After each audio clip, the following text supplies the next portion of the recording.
Good morning, welcome to Poorville. So today's project, and probably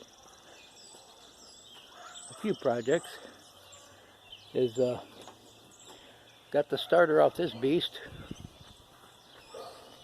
The other day we picked it up, or I picked it up with a wheel loader, my new coat rack. This is actually bending, you can't see it on this side, the other side it's bent right under there, so it's pretty heavy. There's clearance if it was to fall on a guy, as long as it don't get you. That starter, you had to be like Houdini to get it out of there, even from underneath it. The main problem is this top bolt here. It bolts it on. You can't get it from underneath. You got about this much space to wiggle it. So it ought to be fun getting a new one back on, this one back on. I got to figure out what I'm going to do with it. Got to check it out a little better. It's greasy under here. This is my floor, and I pulled it out of here earlier. Let's see if I can get the flashlight on it. There. So yeah, that's greasy. I got to check the soft plugs, freeze plugs. And I've actually, if I get this thing to cranking, it was firing. We had it started a while back, but if we get it running, I'm going to have to change a fuel pump because it's leaking, and that's right there. She's an oily one. And I think most of that's dripping from the tapper covers and just running down here. So yeah, that's... First I thought it was the freeze plugs, and I was looking, I can see where it's coming from the top, and don't want to pull that starter off again, so I'm going to probably clean that all up when I figure out what's up with the starter. Make sure them freeze plugs ain't leaking or they're not half rusted through, because if they are, now's the time to change them. Yeah, that oil is nasty. And I thought about putting the diesel out of the bus in here, but I probably won't. I got so many projects going. If this runs and moves and functions, that'll work. Because I want to make I mentioned before, I want to make like a tow truck out of it. I've had rollbacks, and usually when I get stuff it's half wore out. I've had, I think, 3 rollbacks. And every one of them's been Fords, and the hydraulics, I've had trouble with the lines not tracking, and I spent like $200 on a couple lines, and they're always wanting to bind up and get stuck, and I don't know. I had a lot of trouble with them, but I had one that worked really good, but then the engine didn't want to run when I needed it. It would run real good and I could shut it off. And then when I'd get to the gas station, it wouldn't start, and I think I could have fixed that too, but I picked up a little bit of aluminum the other day. Not much, just threw it in here. So this is, it's got the dual axles on it.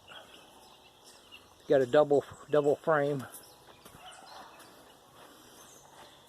and like I said, I put new plugs in it, and I just can't get it cranking fast enough. There's a hydraulic pump. I started thinking the tranny was bound because it was always spinning, and I got that half pulled out, and I got it shifted into neutral. It's a 5-speed on the column. For anybody that hasn't seen it before, Loadstar CO 1700 International. 500 tree. I don't know if I can get in here or not. I don't know if you can see it or not, but it's 66. 1966. Solid old truck.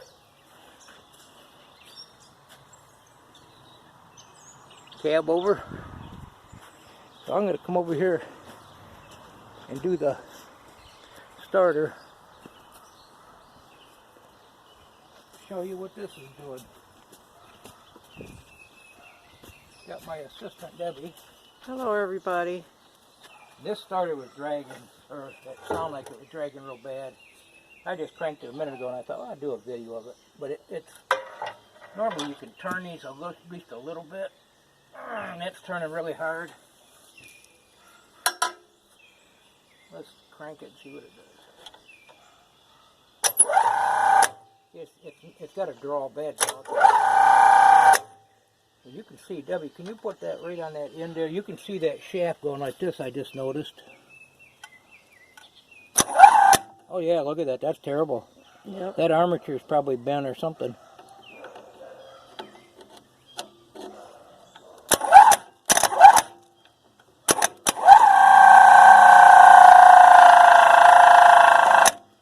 That's why it ain't starting right there. Look at that.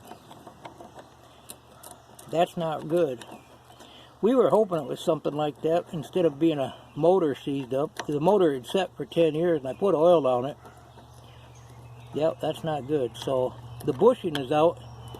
Probably the brush is back here.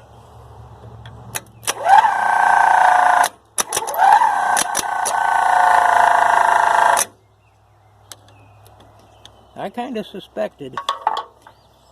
You were right. I was right. Usually it's Debbie's the one that's right. Right, Debbie? Yeah.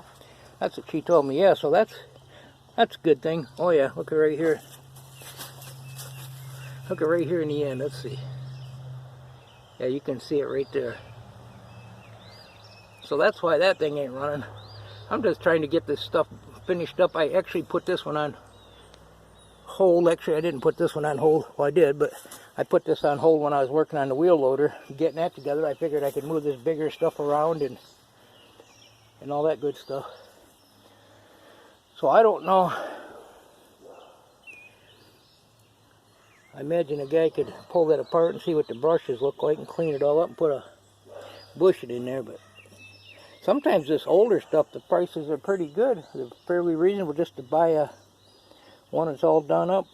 I know a lot of times you can get an alternator, $30, $29 on some of this stuff, cheaper than you can buy one at the junkyard. I thought we'd do a video, so yeah. So the old International there. That motor home, I know that's going to run. I got to check the compression. It's only got, I think, 50, 60,000 on it. The body's pretty rough. I'm going to, if I make the bus into a camper, I'm going to pull all the insides out of that and maybe turn it into a pickup, little flatbed. I want to see about a starter for that. It's a beautiful day over here in Portville. Well, it's been raining. I got some topsoil coming from my raised bed gardens. I'm not sure if it'll be today or not. They're supposed to call and let us know. So we got 10 yards, and I can use what I got and put some in some tires and different stuff I got around here. Make a few more beds up. And then back to this beast here. I really like to put this on the International up there. But then I got to figure out all the hydraulics, and because I want to run just the standard 12-volt winch, which I've already got one, and slope that and eliminate all the hydraulics except for if I put this on there. And that right there, I like that truck because, well, it's got the tandem axle, or the idler, or whatever they call it. This one is actually 24,000 gross. I thought I just seen a mouse. Gross vehicle weight. So this one I could drive without a CDL too. It don't have air brakes, but I don't know. It's got a big block gas engine in it, and this has only got, what's this got for miles? Really low miles.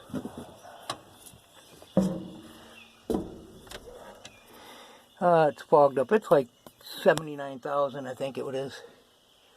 I've drove this one around. This one will run and drive. Actually, I think the fuel pump's going out of this one now. I've seen these guys take these trucks and shorten them up and put like that Chevy truck bed up there on them, or for a dually. They look pretty sharp. I don't know about economy driving them. But yeah, cut the axle, move it up a few feet. I got too many projects going for that. So anyway, over here, guess I'll throw my tools and throw this stuff in the back of my truck and go up toward the house. And I usually drive my truck out here. I got a few things instead of just carrying it. It's my tool carrier. I got this cardboard I brought out here to lay on this. This is all sand around here. This is somewhat of a dry spot for the yard.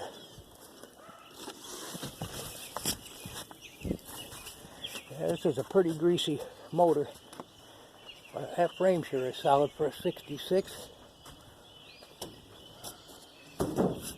And it doesn't have air brakes. And the gross vehicle weight of this one. Not sure how long. Let's see if I can even see it in here. Yeah, it's in here someplace. I've seen it, but it's 25,000. Which don't mean it weighs that much. It means probably in the glove box, but it's like 25,000 or 26,000. It's 26,000. And according to the CDL book, I've looked in it a couple times. I usually do when I'm going to buy something because I forget, but you can have 26,000 1 pound. Anything over 26,000 1 pound in Michigan, you got to have a CDL even for your own personal use, the way I took it. And if it's got air brakes, you got to have the air brake license, which I've actually got the air brake license and I've actually got the CDL. But just you got to be a certain weight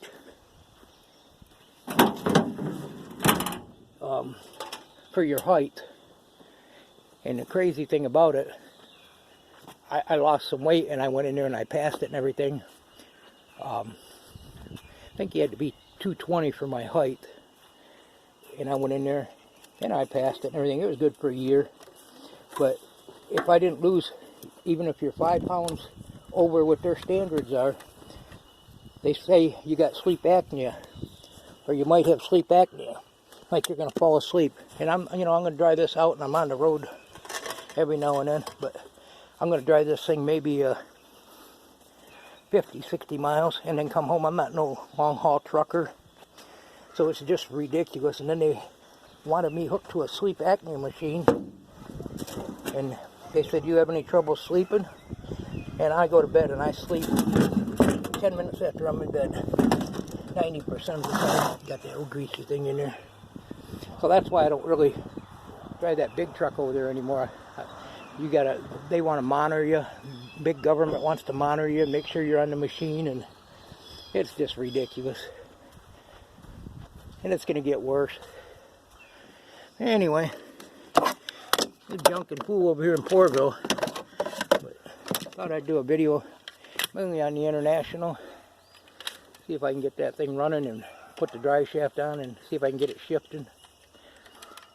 Shouldn't be too bad.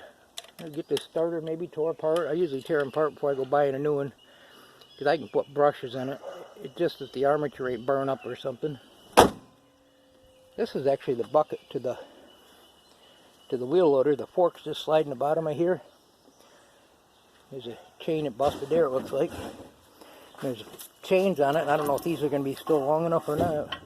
But them hook on the behind the forklift part. You just leave the forks right on it. You slide them right in there. And they come out here. I haven't had this on there yet, but I'm planning on using it one of these days. Thanks for stopping by Portville. Thought we'd do a international video. A lot of people like internationals. Have a great day. Thumbs up, subscribe, and share. Goodbye now.